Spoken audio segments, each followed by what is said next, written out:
Hey guys, you're back with Juzzy, and I've got my friend's bike here again, Brucey, to do a couple of more mods on her 2019 Rebel 500.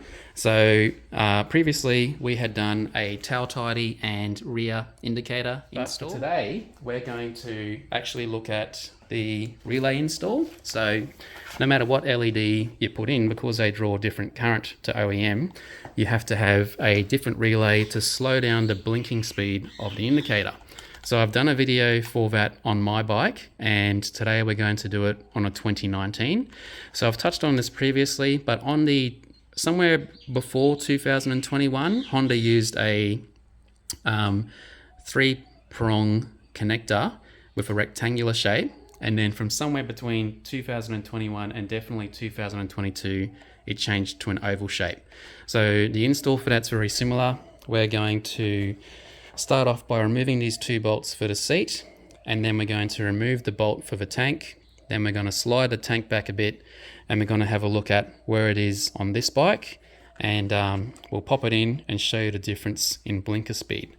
Another thing we're going to do today is an install of this Quad-Lock motorcycle USB charger. So basically what this allows is for you hook up the negative and positive to the terminal under the seat, and then you simply route the cable underneath the tank with zip ties so it's all in place, and then you have this USB outlet here pointing down so that the rain doesn't stay inside the USB slot, and then it hooks up underneath this release for the quad lock. So if you haven't seen a quad lock before, this is just a mount. So that's the mount there, and then you've got a stem, and this stem you can either put a wireless charger on it, or you can have a USB charger with the cable, or you can have no stem at all. There's a whole range of variations. And then if you've got an iPhone, you can also have a anti-shock sort of thing so that your camera doesn't get stuffed up, but if you've got a Samsung, you won't have that issue. So basically, let's start off now by removing the 2 bolts for the rear seat. Get that. Recording? Yep. All right, so luckily today my friend is able to help me to record, so we won't record a whole lot, but these are the 2 bolts that you start off releasing. And if you've got a tool like this which gives you a little bit of leverage, you tend not to round off any bolts. So all the work I've done on mine and her bike, we've never rounded any bolt, and you'll hear it, people complaining about it and even putting videos online how they're continuously rounding off bolts, and then they have to easy out it out, blah blah blah, and replace it, but we haven't. Okay, so the next thing we're going to look at is removing this bolt here. So that bolt is easily done with a 8mm and an impact wrench. So this is a hardened Allen key, and just set it to undone, just set it to max torque to undo, and it'll come off very easily. So just make sure you have it seated down far, and you see that it breaks apart so easily. So this is the problem, people don't use an impact wrench, and you need that initial force to break whatever sort of Loctite they've put on from factory. And if you don't do that, then what happens is you use a hand tool and the tool flexes, and then the flex in the tool causes this to round out as well as your tool. And then for the price of this, you would have been better off at the beginning just having an impact wrench. So now that we've got that bolt free, the next thing is to, I recommend that you take the key out of ignition so the bike's got no power at all. Put your hands on the brakes and you'll see that there's no power being drawn. So there's a couple of things we're going to do today. First is we're going to get the ring terminals for this phone charger somehow underneath this bolt, and we're going to put Loctite on it again. The worst part of this whole install is getting to the positive terminal though. So the best way to do it is to slide the red cap back, unscrew the bolt like this one, try and get it on, and it'll probably take you about 15-20 minutes, but eventually you'll get there. We'll then route this underneath the tank, as I said, and hook it up to the quad lock. So when you want to do the relay install, this part often can be tight if it's never been undone before. This one's reasonably good. So now that I've lifted that up, you can put your hands underneath here, and there's a sort of a hang on. So you can lift the tank up, and so the tank can just simply go back like that. And if you have a look underneath the tank here, you'll see everything that you would not normally see. Now in some videos, people rotate this tank completely around, and then they can get into the area where the relay is. So we're looking down here now with the light on, and in this area here, that is the relay that we need to get out. So if you got big hands, you're never going to get that out, and luckily the two of us have medium-sized hands, so it's just a question of, are we going to be able to get it out, and is it going to cooperate? So this part can take a little bit of time. It doesn't have a rubber jacket over it like the 2021/22 model does, but it's hard to see and you won't be able to see it right now, but on the back of the relay there is a tiny little slot there, and this rubber jacket on the back of a slot is the same as the 2021/22 version, which has the relay underneath this clamp down here. This is the dumbest thing ever to have been designed by Honda.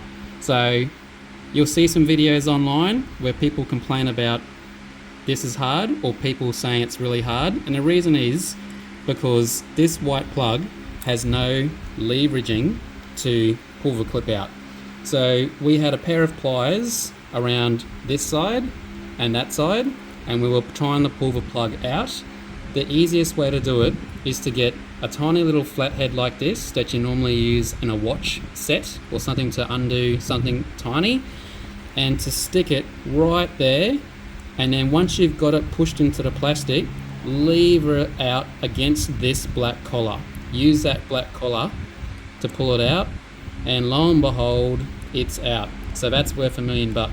So hope that helps someone out. But when you are able to release that plug, you can pull the relay out. And look at my hand. So the two of us have got sore hands like this because this is the worst design thing in the history of the world. So now we are looking at the factory relay, and we're going to replace it with this Kojima one. And you can see here that that slot matches up, which is different to my one if you check out my other video. So now we're in for the next surprise, which is going to be putting the damn plug back in. So we have to somehow hold this white plug down here and just connect it in. I've got a feeling it's going to be easier actually. There's only one way this plug can go, and you'll see here on this factory plug, it's got a shoulder where my thumbs are on either side. So it could even be easier. It would definitely be easier to do it here, but then we wouldn't be able to get the relay box under. So unfortunately, you've got to shove that relay box down there, have this shoulder side of the Kojima one on top, and go you good thing. There you go, we're in. Yay! So that is the Kojima relay install for a 2019 and older, and possibly 2020. Yeah, it will be 2020 as well. So just make sure you hear that clip. So we heard a little click sound. It might not be so audible because we've got a fan on here because it's hot in Brisbane. But once you've got that in, tuck it out of the way and put the relays back like so. Put the key in the bike. So we're going to go to the back and we're going to test left indicator. And it's down to normal speed, so that's great. So you know the fix is working. Right indicator, so that's good. Now the hazard lights are different, but just to check that it's all fine, I'm going to put the hazard lights on. So that uses a different relay, and so that's normal speed, and that doesn't pertain to this, but just check, just in case. Alright, so everything's good. I'm going to turn the key off. And now our indicators are done, so that's an extra thing we can cross off the list. Alright, so the best way to do this, to make sure you've got enough wiring loom, is to do the actual USB charger first. And Quadlock suggests that you have this pointing down so the USB port doesn't get filled with water. So I've undone just a little Allen key for this release mechanism, and then I'm going to pop this on top. So it's got these little teeth here so that it's locked in and it can't slide around and just be a pain. So the next thing is you then put the release on. So again, this one has teeth and that one has teeth. So I think that's the position. You normally have it straight like that. And then the USB power thing comes with a long bolt in comparison to the small bolt that's on the ground just there.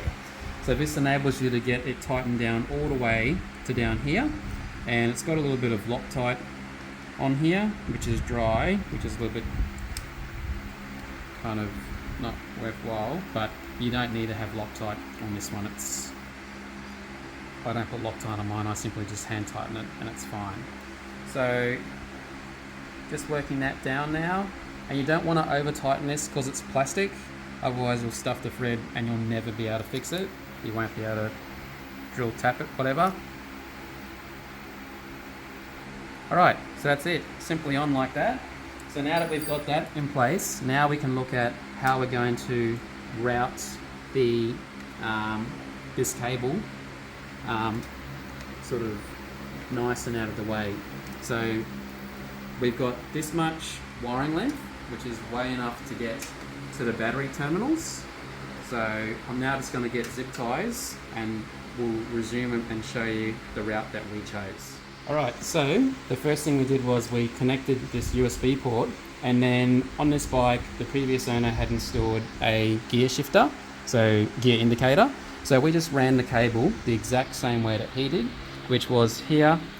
Now if you come on this side, we've just fed it so that it comes underneath the neck of the frame here, and then it just follows down to this location.